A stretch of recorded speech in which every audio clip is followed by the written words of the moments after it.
మనసిస్తావా part 30. ఆమె చేతిని పట్టుకుని గిరగిరా తిప్పుతూ అందరి మధ్యకి తీసుకెళ్ళి వదిలేశాడు శౌర్య. ఆమె గిర్రున తిరిగి ఆగేటప్పటికి చుట్టూ తననే అదో రకంగా చూస్తూ ఉన్న వాళ్ళని చూసి భయంతో పాటు శౌర్య చేసిన పనికి బాధగా కూడా అనిపించింది. అతని వైపు చూసింది కన్నీళ్లతో. చేతిలోకి మందు గ్లాస్ తీసుకుంటూ సైడ్ స్మైల్తో ఆమె వైపు చూశాడు శౌర్య. అప్పటి వరకు సైలెంట్గా ఉన్న వాళ్ళు కాస్త శౌర్య చేసిన పనికి కమాన్ మిస్సెస్ కన్నా అంటూ ఆమె చుట్టూ చేరి చప్పట్లు కొడుతూ అరుస్తూ ఉంటే శౌర్య వైపు చూస్తున్న ఆమె కంట్లో అతని నిర్లక్ష్యానికి కన్నీళ్లు ఆగిపోగా మనసు రాయి చేసుకొని వస్తున్న మ్యూజిక్కి అనుగుణంగా కాళ్ళు కదిలిస్తూ దుపట్టాని సరిగ్గా ఫిక్స్ చేసుకుంది శౌర్య మీద పంతంతో. ఆ నెక్స్ట్ మినిట్ చరణం మొదలవ్వగా దానికి అనుగుణంగా డ్యాన్స్ చేస్తూ అందరికీ దూరంగా జరిగింది ఆమె. అందరికీ లాస్ట్లో నిలబడి మందు తాగుతూ ఆమెతో పాటు అందరినీ గమనిస్తున్నాడు శౌర్య. ఆమె కళ్ళలో తన మీద కనబడుతున్న కోపం అతనికి సాటిస్ఫై చేసింది.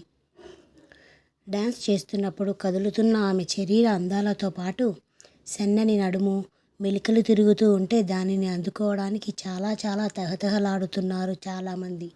ఆ సంతోషంలో అందరూ మునిగి తేలుతూ ఉండగా అసలు అక్కడ ఏం జరుగుతుందో అర్థం కాని అయోమయంలో పార్టీకి వచ్చిన ఆడవాళ్ళంతా చూస్తూ ఉండగా మెల్లగా రూపాలిని టచ్ చేసే సాహసం చేయడానికి రెడీ అయ్యారు కొందరు.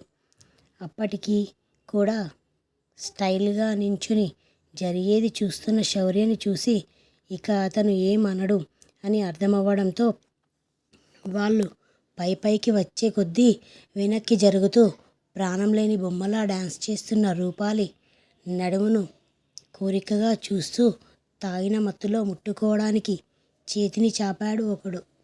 ఆ నెక్స్ట్ మినిట్ వాడి చేయి మోచేతి వరకు కట్టవడంతో వెర్రి కేకలు పెట్టాడు.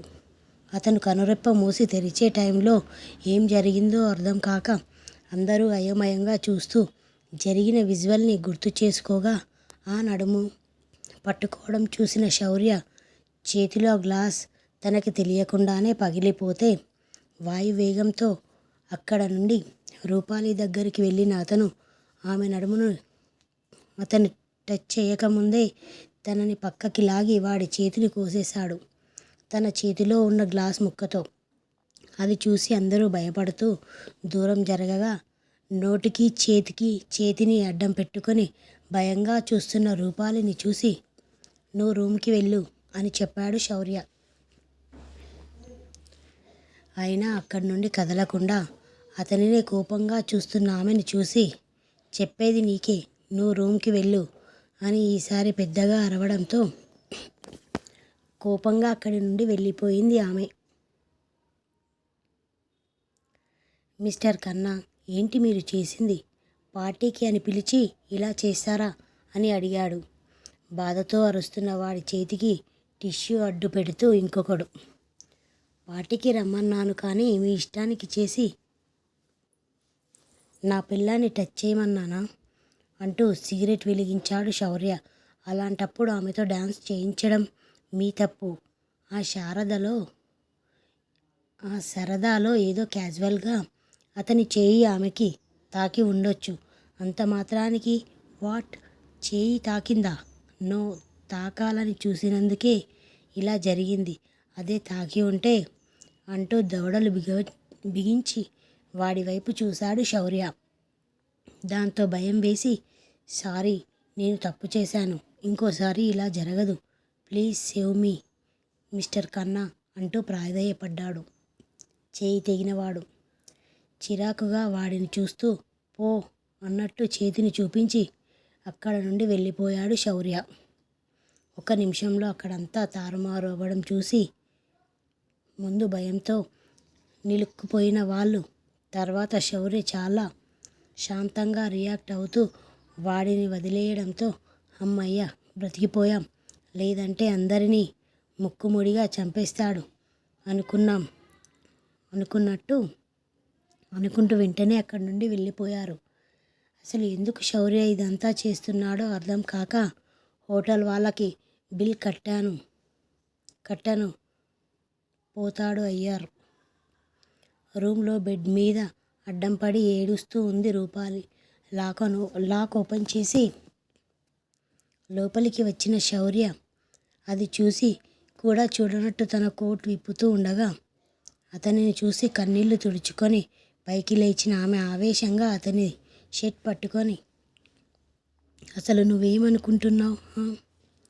నేనేమైనా బజారు దాన్ని అనుకుంటున్నావా? అలా 10 మందిలో నిలబెట్టావు నన్ను.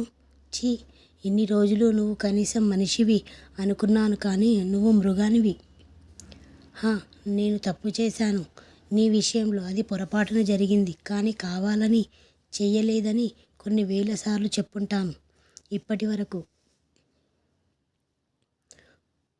పోనీ నీకు నా మీద కోపం ఉంటుంది.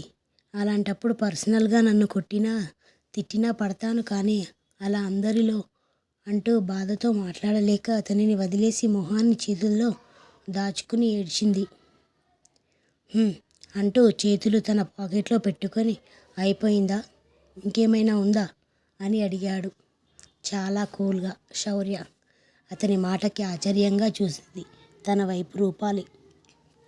ఇప్పుడు ఏడ్చి గోల చేసి నా మూడ్ పాడు చేయకు. ఆల్రెడీ ఈవినింగ్ నువ్వు చేసిన పనికి చాలా ఇరిటేట్ అయ్యాను. దానికి ఫలితం చూసావు కదా. ఇక నోరు మూసుకొని పద అంటూ ఆమెను బెడ్ దగ్గరికి లాక్కొని పోయి కులేశాడు. ఇంకా ఉంది నెక్స్ట్ పార్ట్లో. మీకు గనక ఈ స్టోరీ నచ్చితే లైక్, షేర్, సబ్స్క్రైబ్ చేయండి. అలాగే నా ఛానల్ని